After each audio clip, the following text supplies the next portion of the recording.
Olá, meu nome é Glaucia Trevisanuto e hoje estou aqui com a doutora Pamela Godoy. E acabei de saber, né, e acabei de ficar sabendo neste momento, né, que a doutora é pastora também. Nós já tivemos aqui uma entrevista com uma outra pastora e é sempre uma honra, né? Não sei se você sabe, doutora, mas eu sou adventista do sétimo dia, né? E é uma grande honra, fico até duplamente honrada em recebê-la. E a doutora Pamela, ela hoje vai abordar um assunto totalmente diferente do que geralmente a gente aborda aqui, né, doutora? Mas vamos começar pelo começo, por que a senhora escolheu fazer direito? Bom, O que te inspirou?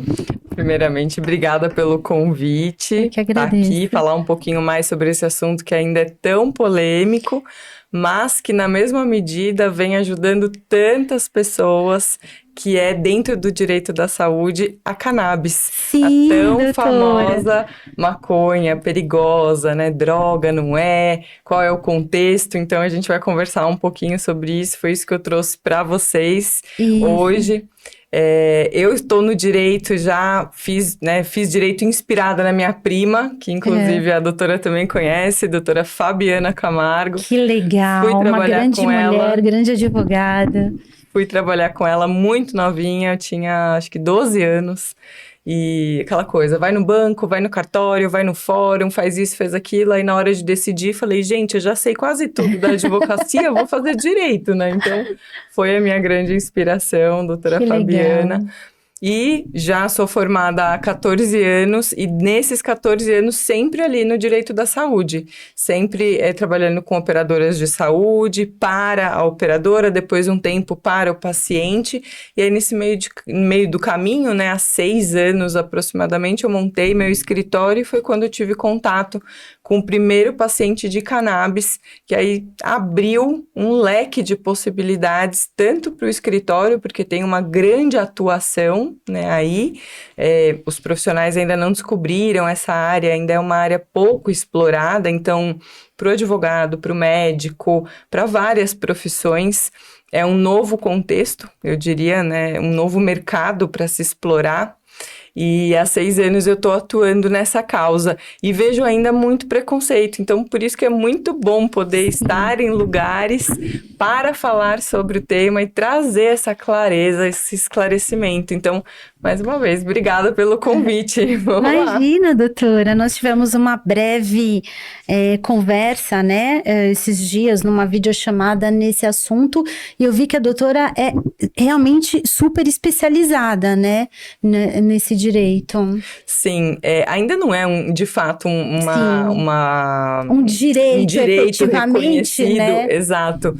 Mas, como eu disse, essa nova oportunidade carrega uma exploração até econômica, eu diria, porque a cannabis, aqui no Brasil, a gente sempre está um pouquinho para trás em tudo, né? Sim. Mas em muitos e muitos países, a gente já tem a cannabis aí como uma fonte não só de remédio, mas uma fonte na indústria civil, né, na questão de construção. Então ele substitui tijolo, a fibra do cânhamo substitui o algodão para você conseguir fazer roupas. É muito parecido com linho, né, com tecido de linho.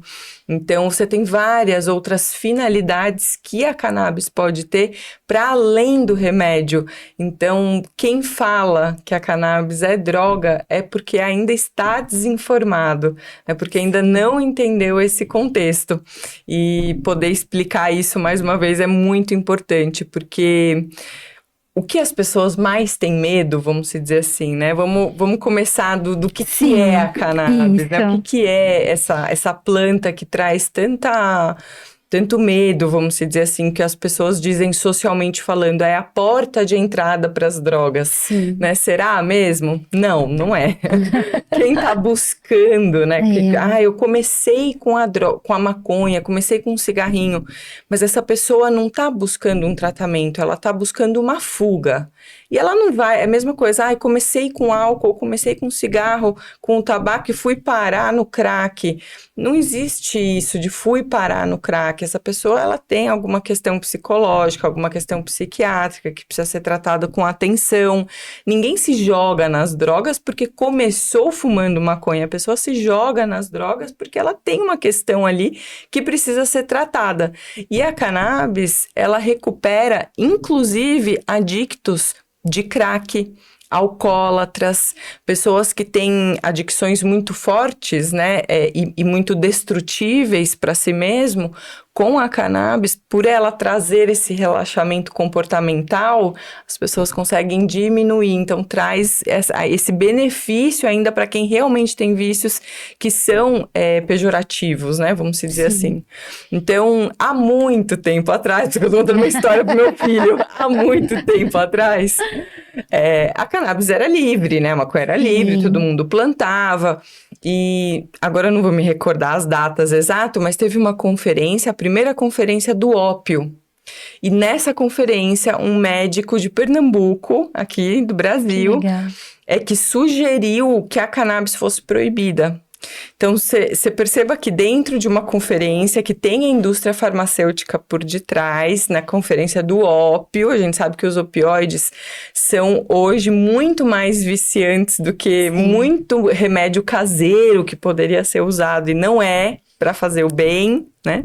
Então, esse médico traz levanta essa questão e vem a proibição da cannabis. Por quê?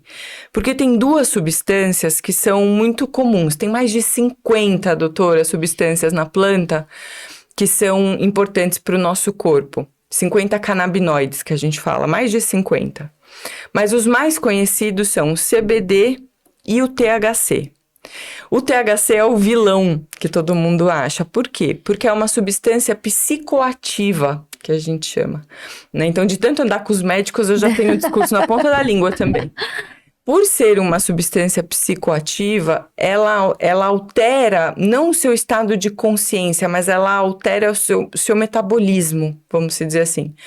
Tem pessoas que não podem mesmo ter contato, pessoas que têm tendência à esquizofrenia, por exemplo, não podem ter contato com nenhuma substância que seja psicoativa, porque pode desencadear. A doutora já deve ter ouvido falar, um conhecido, um fulano foi lá, tomou o chá de ayahuasca e nunca mais voltou. Sim. Por quê? Porque o chá de ayahuasca tem o DMT, que também é uma substância psicoativa, assim como a cannabis. Então, se você, eu já alguma vez ouvi vozes, tenho uma predisposição a ter alguma questão psiquiátrica ou psicológica, realmente não é recomendado que você faça uso de nenhuma substância psicoativa. Não só a cannabis, mas qualquer outra. Qualquer outra. Inclusive as drogas que estão dentro das farmácias, se você tem essa predisposição, também tem que tomar cuidado, porque todo uso tem que ser controlado nesse sentido. Mas então esse é o grande medo, porque o THC ele pode causar não diria que é uma alucinação, mas esse excesso de pensamentos, e é isso que as pessoas têm medo. Então, ele acelera um pouco os pensamentos. Para quem não tem essa tendência, o THC, somado ao CBD, que são as duas principais substâncias da planta, elas agem no nosso corpo como um suplemento. Tanto que lá fora, se você for lá, né, para os estados, para os países que já têm certa regulamentação, você encontra CBD na prateleira para você comprar sem prescrição médica, sem nada.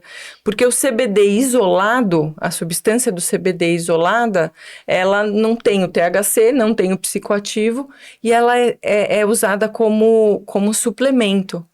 Quando a gente é neném, a gente produz uma substância que se chama anandamida, que é uma substância endógena. A gente que é do meio, brinca que é uma maconha endógena. Que todo mundo produz maconha e nem sabe. E é verdade, é a anandamida. Em 2019, a Faculdade de Medicina descobriu dentro de nós o sistema endocannabinoide.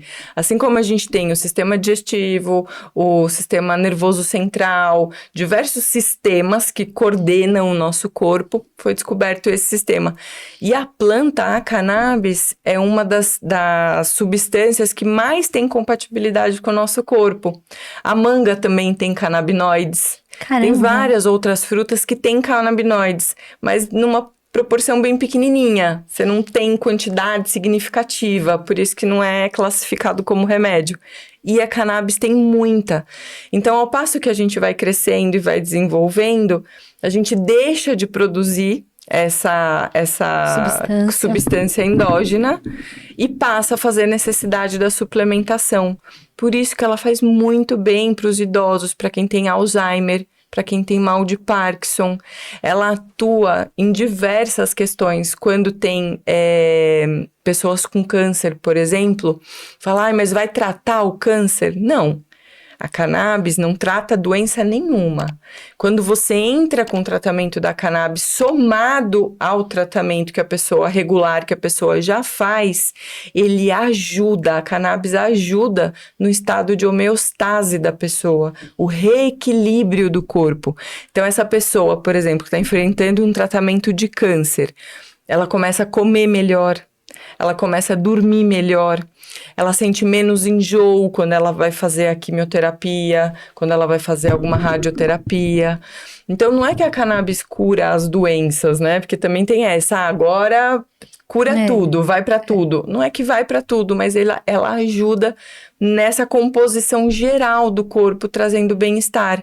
Por isso que é muito recomendado. É um avanço da ciência, né, doutora? Eu diria que é uma redescoberta da exatamente. ciência.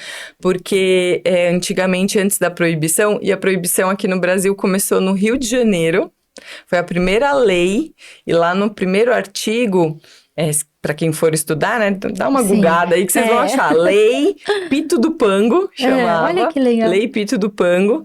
E porque era muito usado pelos escravos. A erva plantava, nascia em qualquer lugar. Então, os escravos usavam muito. E no primeiro artigo fala que os senhores que fossem pegos vendendo ou passando a substância pagavam em dinheiro uma multa.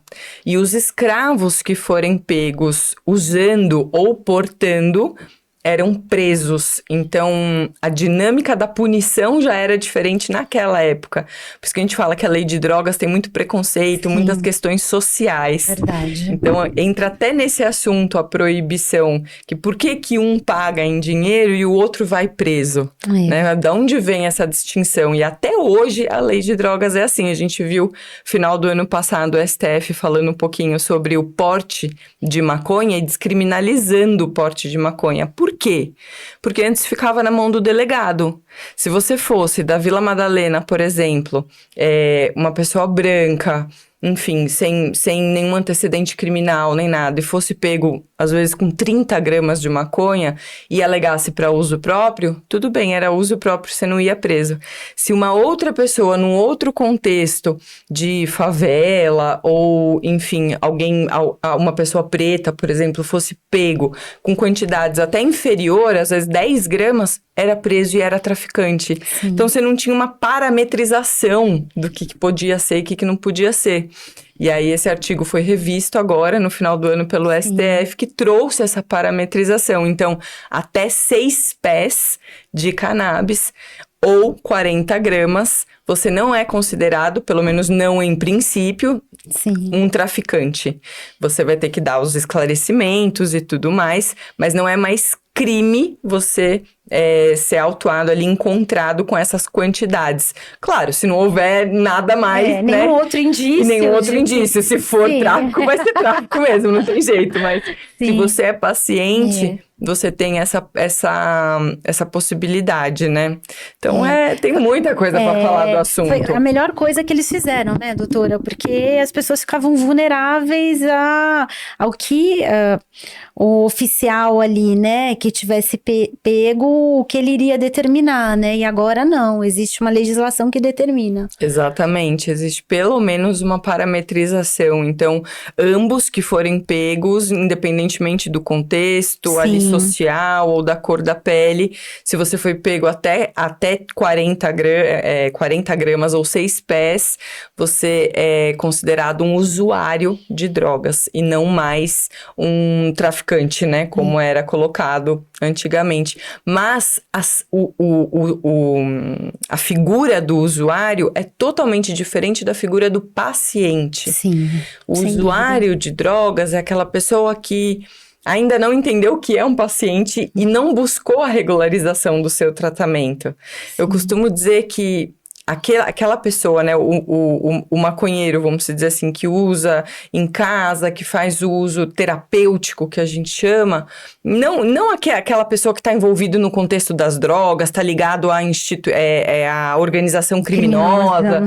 Não estou falando disso, que é errado, é errado. Sim. Mas a pessoa que vai lá, faz, que nem o caso do seu Rosmarino, que a doutora estava perguntando de um caso símbolo, né, que eu tivesse atendido. O caso do seu Rosmarino, ele chegou no escritório, um senhor já, você desconfia que um senhor de 60, 70 anos não tá querendo, enfim, só zoar, né? Ele tá ali, poxa, procurando ajuda para uma situação que ele tem uma comorbidade, agora eu não vou lembrar o nome da doença, mas ela vai paralisando os órgãos aos poucos, vai tirando o movimento da pessoa aos poucos.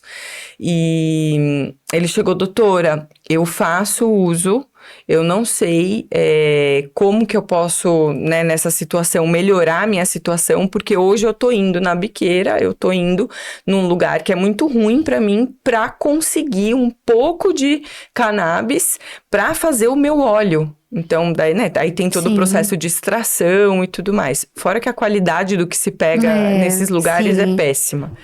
E aí eu falei, seu Rosmarino, a gente pode tentar importar para o senhor e fazer o SUS pagar esse remédio importado.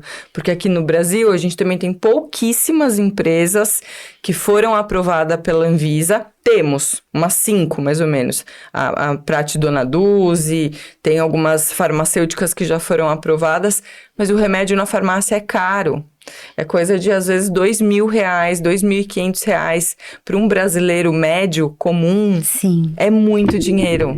Com salário mínimo 1.518, quer dizer... Como é que você encaixa no orçamento familiar? Inclusive, você falou que ele morava num outro país e já nesse país era liberado e ele usava o óleo, né, doutora, para sua saúde. Ele fazia o tratamento regular nesse outro país e quando veio morar para o Brasil, veio ficar com a sua família, aqui ainda não tem a regularização. Agora tá um pouco melhor essa questão, mas quando ele voltou para cá não tinha ainda essa possibilidade, essa regularização. Então a gente teve que entrar com um processo judicial para ter autorização, fazer a importação do remédio dele e fazer com que o SUS custeasse esse tratamento. Porque daí é o direito da saúde, né, doutora? Independente se é cannabis ou não, por ser um remédio de alto custo, o SUS tem essa obrigação de custear o tratamento. Então, a gente entrou com esse argumento e conseguimos. Até hoje ele recebe da Secretaria da Saúde o olhinho dele e não precisa mais se submeter a essa situação constrangedora e perigosíssima de estar associado, né, ou ser confundido com um usuário de drogas, né? O seu Rosmarino não é usuário de drogas, ele é paciente de cannabis. Então, tem uma diferença gigantesca. E o muito legal é que esse movimento no Brasil foi retomado com mais força pelas mães. Era isso que eu ia perguntar, doutora. Foram as mães jardineiras. É emocionante, né? Muito. Tem um caso emblemático, que é o caso da Anne Fischer, em 2015. A mãe dela ficou sabendo, a Anne acho que tem paralisia cerebral, ela mexe pouquíssimo, tem pouquíssimos movimentos corporais, e a mãe dela ficou sabendo desse tratamento lá de fora e falou, quero, como que eu faço? Aí também, agora, nos dias de hoje, a gente consegue importar o medicamento sem precisar judicializar. É só você passar no médico prescritor. Os médicos hoje já sabem prescrever, né? Se você jogar no Google, você encontra médico prescritor de cannabis, tem muitos. E eles prescrevem, você vai lá no site da Anvisa, pega a sua autorização e faz a importação. Compra, entra lá no site da empresa, compra e recebe na sua casa o óleo. Não é difícil. Mas em 2015, quando a Anne Fischer tentou, não podia nem importar. Nossa. Hoje a gente entra com a judicialização para pedir para o SUS pagar. Entendi. Né? Mas a importação é livre. Se a pessoa tem recursos financeiros, ela vai lá, importa ou compra na farmácia, na Drogasil, em qualquer lugar. Né? Já tem disponível na farmácia, mas como eu disse, o valor é muito alto. Então a gente judicializa para o Estado bancar esse tratamento. Mas no caso da Anne, em 2015, a gente tinha que judicializar para pedir para importar, porque nem importar podia. Era mais complicado. E aí a mãe dela começou esse movimento junto com outras mães, né? Porque daí você tem as mães do grupo de autismo e não sei o quê, e elas começaram esse trabalho e teve um momento que eu não vou saber dizer quando foi que isso aconteceu, mas em algum momento elas pararam de importar e começaram a plantar. É mesmo? É a partir da plantação, do autocultivo, que hoje a gente chama, conseguiram os seus habeas corpus, as suas autorizações, vamos assim dizer, para poder plantar. E hoje é uma associação grande, se você procurar também, Mães Jardineiras. Elas têm esse trabalho maravilhoso, inclusive de conscientização, de que as pessoas podem ter esse medicamento, medicamento não, vou até me corrigir e já ensinar para todo mundo. Medicamento é aquele que é aprovado pela Anvisa. O que a gente faz com a cannabis, quem faz o autocultivo é remédio. Você está fazendo um remédio em casa. Igual o chá de boldo, doutora. Exatamente. Mas é diferente do medicamento que é aprovado pela Anvisa. Então, elas fazem esse trabalho muito bonito, inclusive distribuindo óleo para outras pessoas, para outras mães. E hoje, doutora, eu acho que a gente tem mais de 50, eu estaria mais de 80 associações já no Brasil que trabalham, né, no terceiro setor com a cannabis, porque apesar do SUS prometer, sabe aquela coisa, ganhou, mas não levou? Sim. Pois é, a lei no Brasil é mais ou menos assim, né? Saiu a lei, mas não tem remédio. As pessoas vão no SUS, falam, olha, eu queria experimentar o canabidiol, meu filho tem autismo, sei lá, seja lá qual for paralisia, né? Muito usado. Não tem. Então, lá no Rio de Janeiro, que foi um dos primeiros estados a aprovar a lei, quem distribuía no lugar do SUS era uma associação, a Abrario. E aqui em São Paulo foi aprovada a lei, o governador Tarcísio aprovou, temos lei de distribuição. Então, né, doutora? Ano passado. Temos lei de distribuição de cannabis no SUS. A Secretaria da Saúde aprovou para 4 doenças a distribuição apenas. Isso é uma pena, porque, imagina, quais são, doutora? Autismo não tem. Síndrome de Dravet, Lennox-Gastaut, são 4 doenças raras. Entendi. Não vou lembrar agora. Não, se são raras, são aquelas doenças que raras. A gente... E pro autismo? Pro autismo não foi aprovado ainda a distribuição no SUS. Tem uma cartilha lutando para isso, tem bastante gente envolvida na política lutando por essa bandeira. É extremamente necessário, né? Ajuda muito, muito. Não, e as mães ficam... É porque quando você tem eu acompanho bem de pertinho, né? Quando você tem uma pessoa com essa comorbidade, por exemplo, um autista do nível 3, suporte nível 3, agressivo. Eu tinha uma mãe que a gente também judicializou o caso dela para o plano de saúde fazer a cobertura do óleo, do tratamento do filho. Ela usava 1,5 frascos por mês, porque o menino era muito agressivo. E sem um frasco, o menino batia nela, tinha que ficar isolado, ninguém conseguia conter a criança, porque imagina, já adolescente, forte, ninguém conseguia conter. E a cannabis foi o que deu jeito. O menino, sabe, dócil, começou a se desenvolver, né? Claro, ainda não escreve, mas começou a desenvolver uma percepção melhor, junto com as terapias, claro, porque daí o plano foi obrigado a pagar o canabidiol e as terapias, né? Porque daí faz as Sim. terapias de acompanhamento, ABA e etc. Então, é muito bonito ver o quanto faz diferença na vida das crianças, da pessoa que está enferma, doente, ou que carrega alguma comorbidade, e da família. Porque você imagina o quanto que uma família suporta ao lado de quem tem, né? As mães param de trabalhar para se dedicar somente aos filhos. É super difícil, assim, a rotina de uma família que tem alguém assim. E a cannabis, às vezes, entra não só para ajudar o paciente, mas entra também para ajudar a família. Às vezes a família, a mãe fala, ai, doutora, tomei umas gotinhas do meu filho, tudo bem? E aí a mãe começa a fazer depois o tratamento também para ansiedade, para ficar mais tranquila, enfim, porque vai também, né, desenvolvendo uma série de doenças. O dano por ricochete que a gente fala no direito, né? Não tem como, vai acontecendo. Então é muito bonito, muito gratificante poder usar o direito, que eu diria que é uma profissão tão rígida, né? Tão formal, para uma causa tão boa, diferente. Não julgando, obviamente, quem o faz, mas muito diferente advogar para banco e poder advogar numa causa tão linda como essa, que é a cannabis, né? Poder levar essa diferença. Você sabe que eu tenho um exemplo na minha família, que eu tenho um sobrinho, o João Pedro, e ele nasceu, né, com paralisia cerebral e... a mãe dele faz o uso, né, do olhinho, de alguns adesivos também, né, e faz toda a diferença na vida dele.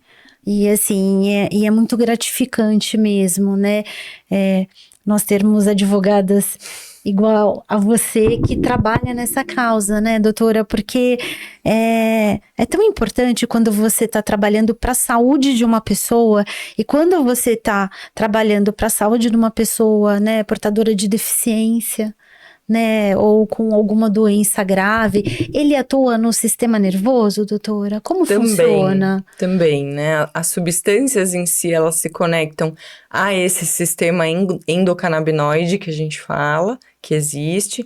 Então, hoje, por exemplo, tem muitas formas de prescrever a cannabis. Certo. A gente tem a via oral, que é a via digestiva, né, gástrica, que é o olhinho, mas tem muita criança, por exemplo, que tem sensibilidade ao óleo, não consegue usar óleo, então tem as gummies, as balinhas. Entendi. Tem spray nasal, tem muito médico que prescreve o spray para crise de pânico, então a pessoa tá para ter a crise de pânico. Por quê? Porque o efeito é rápido, o efeito nasal, né? Muito mais rápido do que o óleo, que é endógeno e demora para fazer efeito.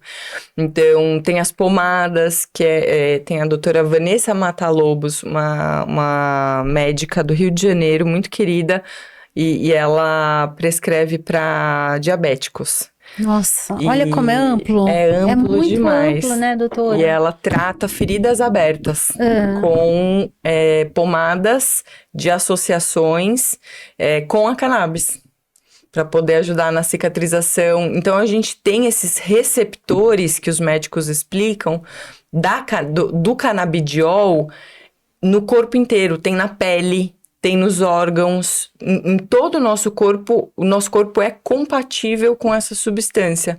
É por isso que não existe efeito colateral. Isso é uma coisa muito legal também. Uma vez, tava uma mãe, né, uma mãe de associação, ligou pro presidente da associação: fulano, meu filho tomou um litro inteiro, um vidro inteiro de óleo. E agora, o que eu faço, né? Vai acontecer? Qual que é o efeito rebote? Tarará, super nervosa.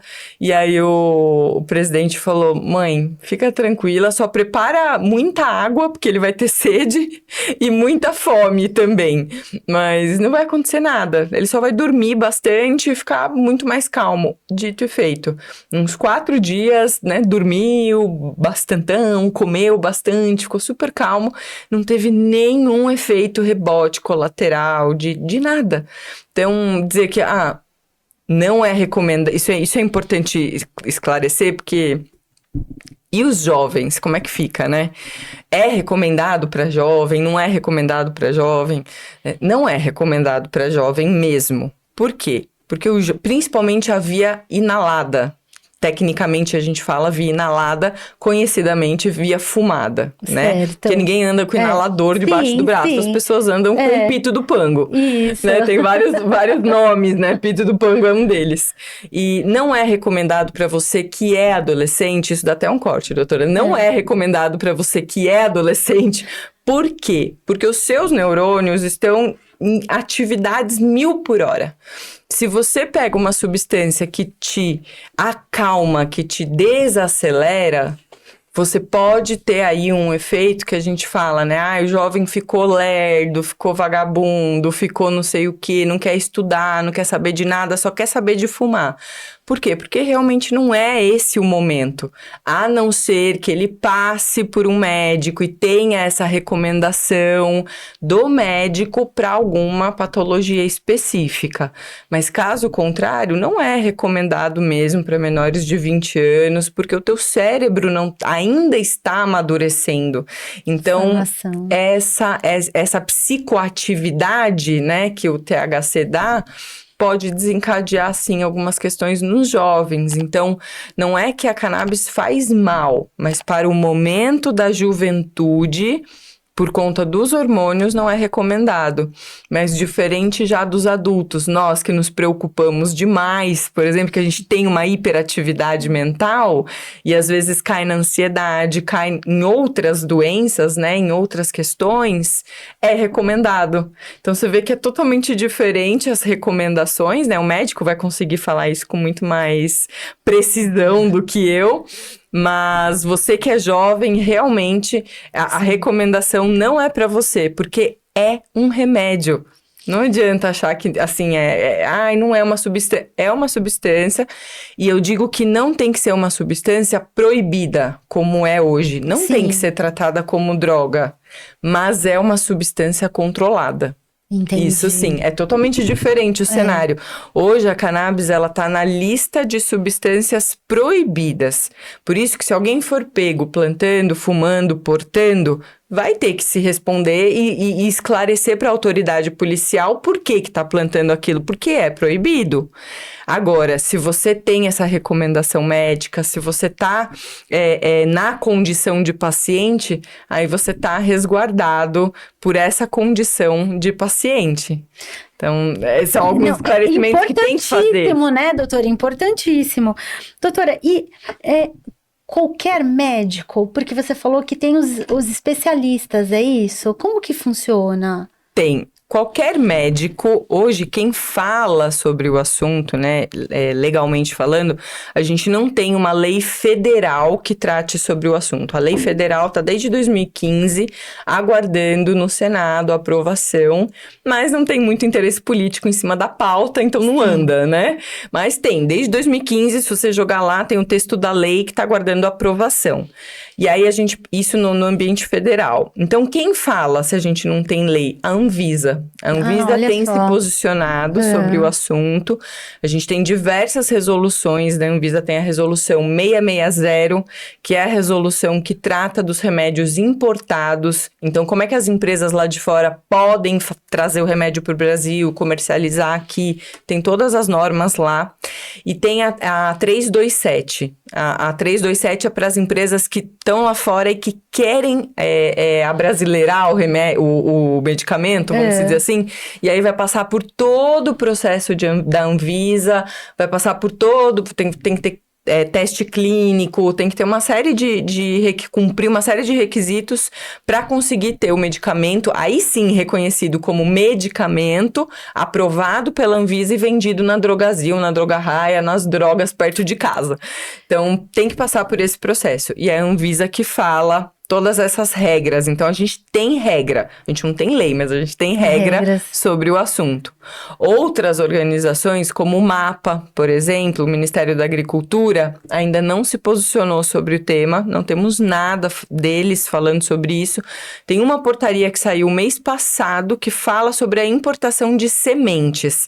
Mas muito básica a portaria, fala só que tem que vir acompanhado com controle de pragas. Que tem que ter o controle de pragas, para não trazer nenhuma praga para o Brasil, mas não fala como, não fala quem pode, nada disso, super não vaga. Definiu nada, doutora? E o Conselho de Medicina, Conselho Federal de Medicina, já se posicionou algumas vezes a favor da cannabis para algumas patologias, as mesmas patologias que o SUS aprovou, que a Secretaria do Estado de São Paulo aprovou. Então, são algumas patologias raras que o Conselho apoia. Conselho de Psiquiatria, por exemplo, a maior parte não apoia. Entendi. A maior parte, por ter o THC, são muito mais conservadores e dizem que não. E outros conselhos apoiam. Então, você tem um pouco ainda dessa discussão nos estudos. Aqui no Brasil ainda tá bem... Ainda tá, até porque a gente não tem estudos aqui. Como é proibida, é uma substância proibida, você imagina, para as faculdades, agora que as faculdades estão começando a receber a autorização para poder plantar e fazer essas pesquisas. Exatamente, a USP recebeu, acho que o ano passado, autorização, a Embrapa entrou com pedido também para poder plantar e ter essa autorização, né, ficar resguardado. Então, assim, qualquer médico pode prescrever, qualquer médico que tem CRM e dentista CRO está explícito na 327 que pode prescrever. Qualquer médico sabe prescrever? Não é qualquer médico que sabe. Então, a gente tem alguns médicos que já estão dando até curso, né, de como prescrever. Não especializaram nessa área, nessa área, mas é um curso extensivo. Ele ainda não está dentro da grade de medicina. Algumas faculdades, eu acho que a Anhanguera, o ano passado, começou com uma pós em direito canábico. Você já encontra... Direito não, medicina canábica. Você já encontra algumas faculdades de medicina trazendo isso para dentro do currículo, mas ainda é muito tímido, né? Então, a telemedicina ajuda muito. Então, tem paciente aqui de São Paulo que é atendido por psiquiatra, não sei de onde, porque nem todo psiquiatra apoia. Os que apoiam atendem online. Tem jeito. Então, a telemedicina ajudou muito nessa questão do acesso. E os médicos estão assim, tem uns que são mais ativistas, mais positivistas em relação aos efeitos da cannabis, e eles prescrevem até inflorescência, que é a parte fumada. Entendi. Né? Que já existem alguns estudos também lá fora, que diz que a via inalada, aí claro que o ideal não é o cigarrinho, porque, né, como já diria antigamente, o que faz mal é o papelzinho mesmo. Você vai fumar, vai fazer mal pro seu pulmão, você tá ali queimando, é o carbono, não é a planta que te faz mal, é o ato de fumar que te faz mal.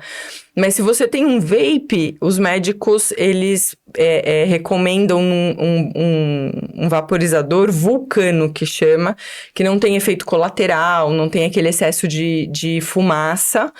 E a via inalada, muito para quem está fazendo quimioterapia, para quem está fazendo resgate de esquizofrenia, resgate de crise de síndrome do pânico.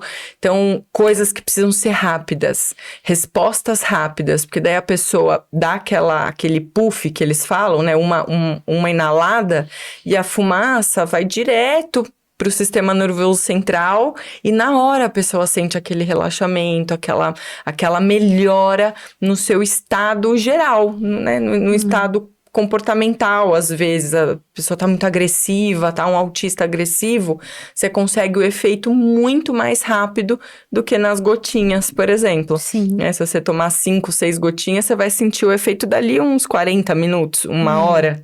E às vezes você precisa de um resgate mais rápido. Eu tenho uma cunhada que mora nos Estados Unidos, né? Que fez um tratamento de câncer de mama. E lá ela usou bastante.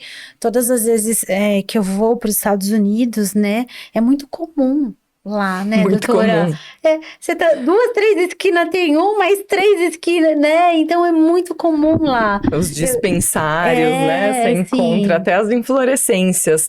Eu fui para Amsterdã o ano passado e é engraçado porque a legislação ela não acompanha, né? Lá em Amsterdã eles também não têm lei ainda sobre o assunto, mas as casas que vendem, você pode comprar até acho que 30 gramas, não me recordo agora, mas você vai lá no balcão, compra de forma legal e usa dentro do coffee shop deles lá, sem problema nenhum, não é preso nem nada, mas se você estiver na rua, sim. Entendi. Então, dentro dos coffee shops, pode, é É legal. tipo uma embaixada ali, né?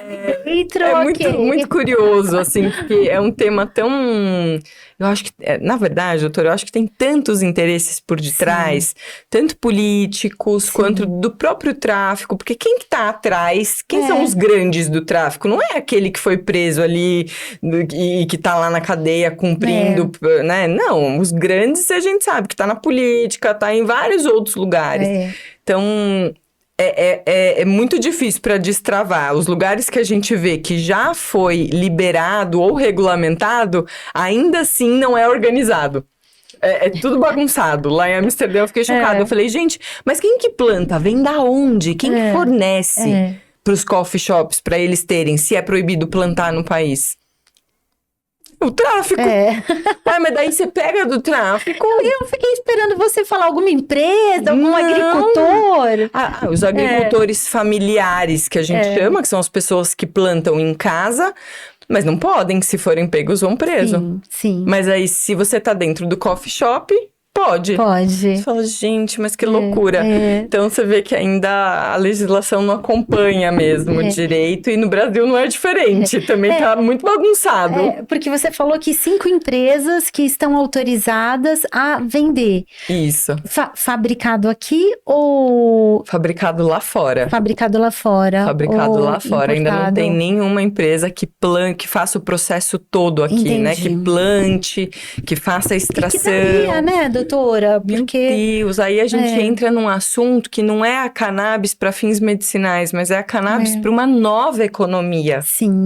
Porque a cannabis... legalizada e necessária, né, doutora? A cannabis, ela tem esse viés terapêutico, que são as plantas que você pode usar para fazer o remédio. Então, tem várias strains, várias genéticas que são usadas para isso. E você tem, por exemplo, outras genéticas como o cânhamo, que é usado para outra coisa que não tem nada a ver com os fins farmacêuticos ou medicinais. Você usa o cânhamo para substituir tijolo, para substituir o plástico, para substituir o algodão. Então, você tem uma indústria têxtil, uma indústria, a indústria civil. Imagina, você conseguir fazer tijolo de cânhamo. E ele dura, né? A durabilidade do material... É a fibra.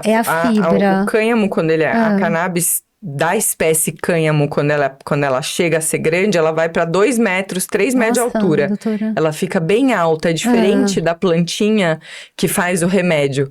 A plantinha que faz o remédio fica com as flores bem bonitas, bem grandes.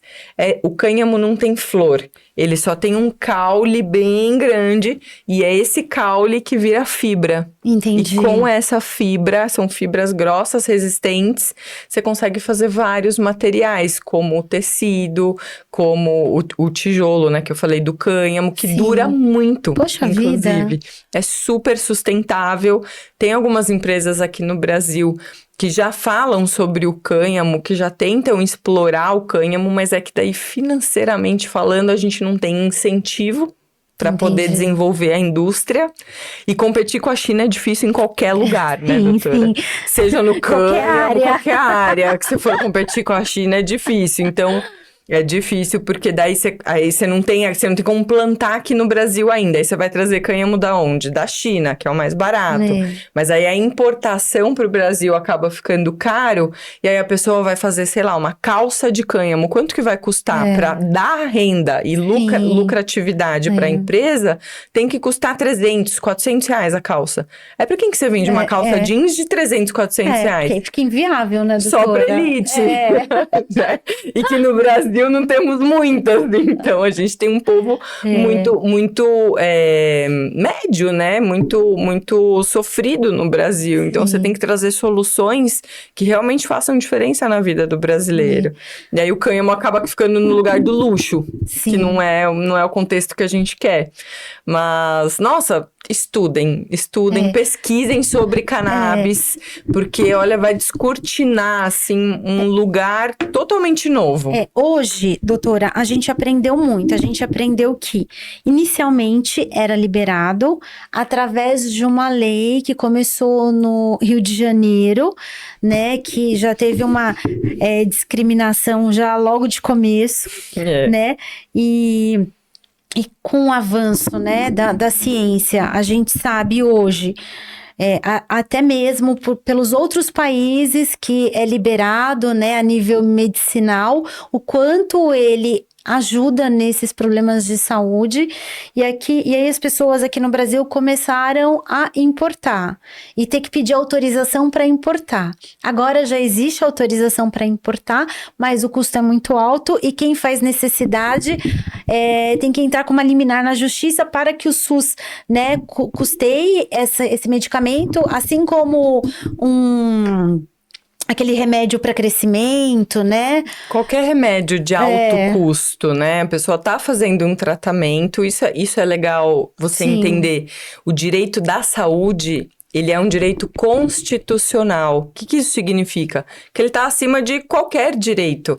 Então, se existe um tratamento, seja para câncer, seja para qualquer doença, que eu preciso fazer, que me faz bem, com cannabis, sem cannabis, qualquer tipo de remédio é de alto custo, o SUS, se ele já não fornece, ele tem que pagar o seu tratamento, porque é isso, né? A gente tem a Constituição, é justo, não é justo, aí a gente entra em outra pauta, mas que tá lá no direito da saúde intrínseco que se o SUS não forneceu o medicamento, ele tem que pagar, é isso, e a cannabis entra nesse lugar do alto custo, né? Então, não é acessível, por mais que a gente já tenha bastante associações que trabalham com que já tem, né, o óleo e tudo mais. Primeiro que essas associações correm risco, né, a maioria delas ainda está se regulamentando, ainda tem processos pedindo para poder plantar, pedindo para continuar. Tem juiz que entende a causa, mas tem juiz que não entende. Eu já fui uma vez despachar na Bahia e o juiz, doutora, a doutora não tem vergonha? Nossa, que absurdo, doutora. Doutora não tem, uma criança que fazia o uso do óleo. Olha, se fosse um habeas corpus para a pessoa poder plantar em casa, eu até levava engolia seco. Mas uma criança que vai usar o óleo, não vai usar inflorescência. Sim. A doutora não tem vergonha de trabalhar com essa pauta? A doutora não tem medo que essa criança vá se viciar? Nossa. Eu falei, doutor, com todo respeito, eu acho que o doutor precisa estudar um pouquinho mais sobre o assunto. Eu não tenho vergonha do que eu tô fazendo, senão eu não estaria aqui. E a gente tá falando de uma criança.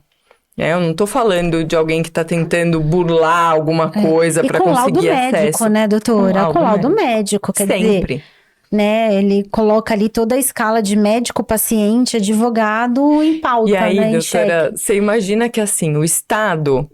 Aí as pessoas perguntam, né? Mas por que o Estado proíbe a cannabis ou o DMT ou qualquer outra substância, né? Por que tem as substâncias proibidas? Porque o Estado não deveria se meter nisso.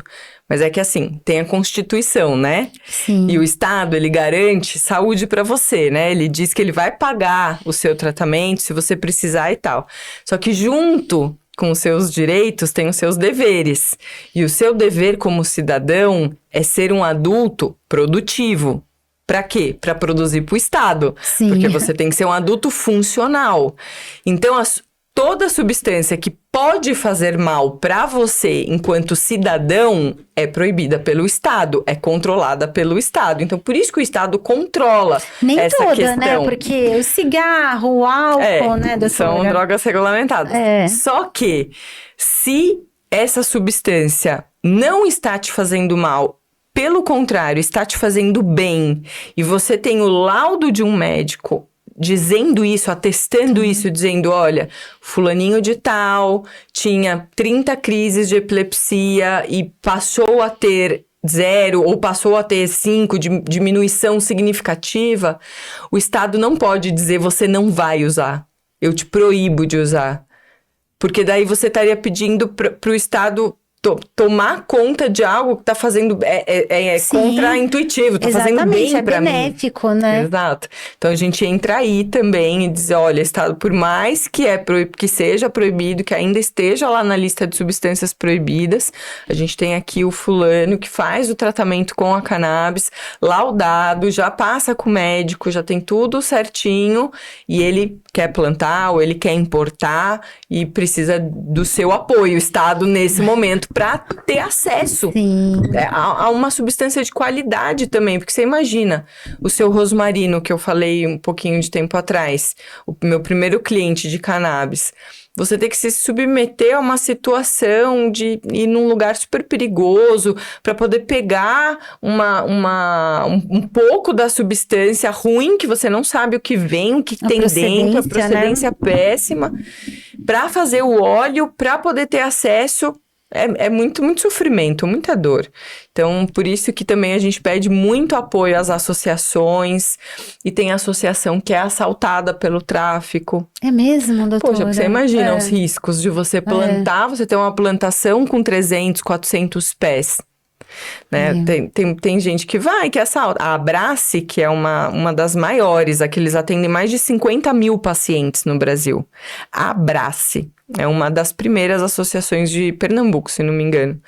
Ela sofreu um assalto final do ano retrasado gigantesco. Ela ficou sem remédio por uns 3 meses, porque daí tem que plantar de novo, tem que fazer tudo de novo, processo de novo. Quantas crianças ficaram sem medicação, né, Exatamente. doutora? Muita gente ficou sem medicação, muita gente ficou mal porque aconteceu isso. Então, é um lugar muito difícil, assim. Você tem que, entre aspas, né, lutar com o Estado para liberar para você o acesso e lutar também contra quem não tem índole boa, que tá ligado aí à organização criminosa, porque você também pode sofrer desse lado, aí sofre preconceito social, porque você tá usando cannabis, você tá usando maconha, nossa, e as pessoas acham que cannabis e maconha são coisas diferentes, e não são.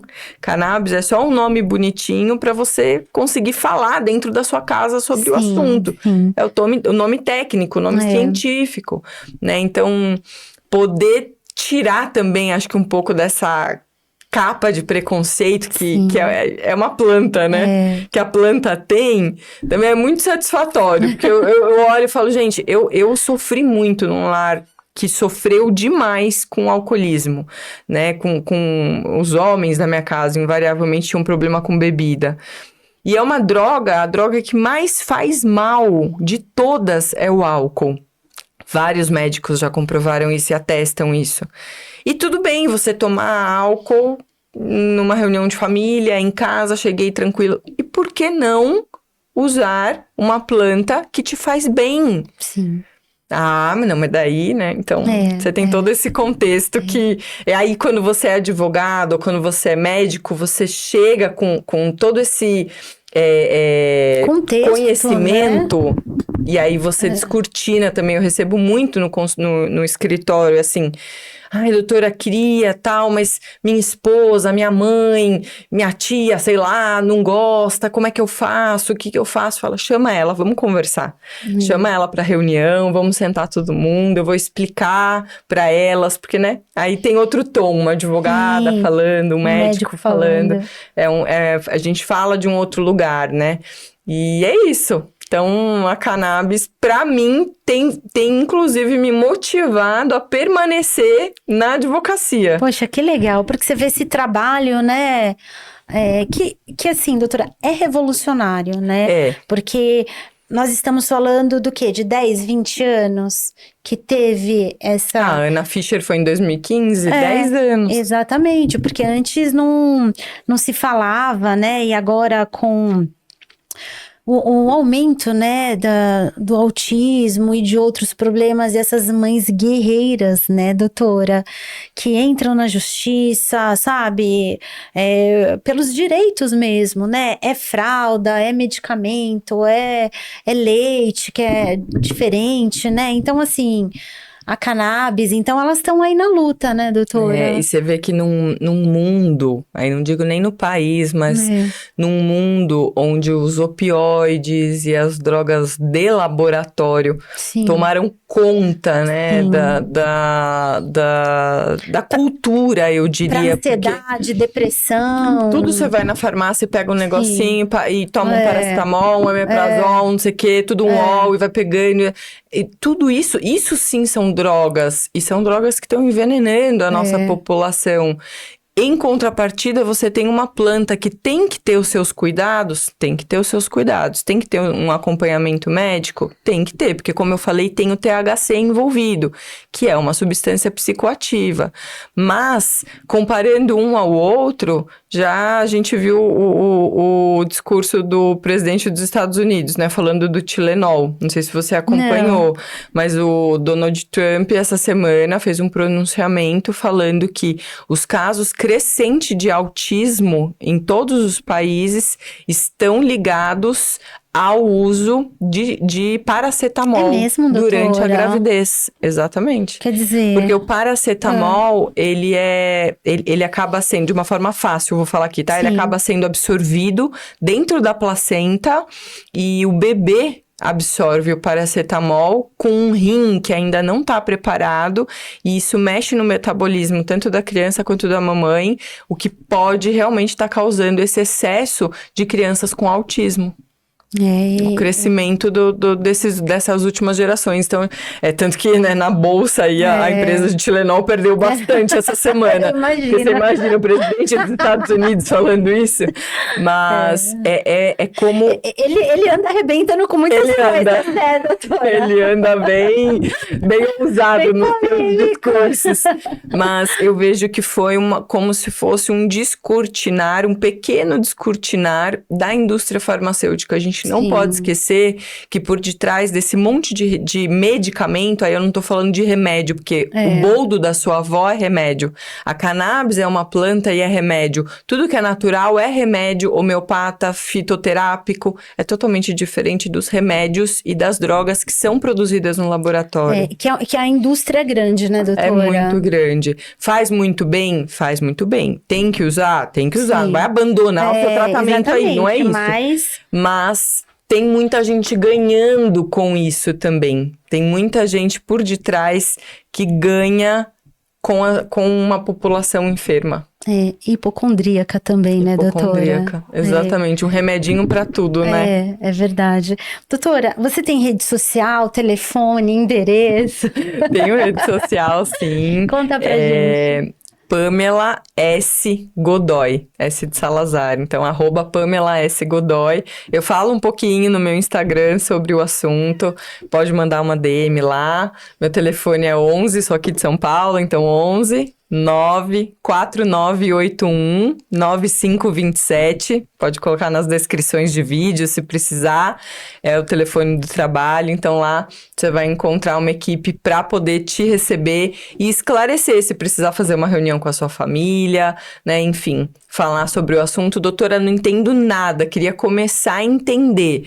Me chama que eu vou te encaminhar para um médico. Tem uma rede de médicos, uma rede de pessoas e associações que vai poder te atender e esclarecer se esse é o seu caminho ou não, porque também às vezes não é para todo mundo, né?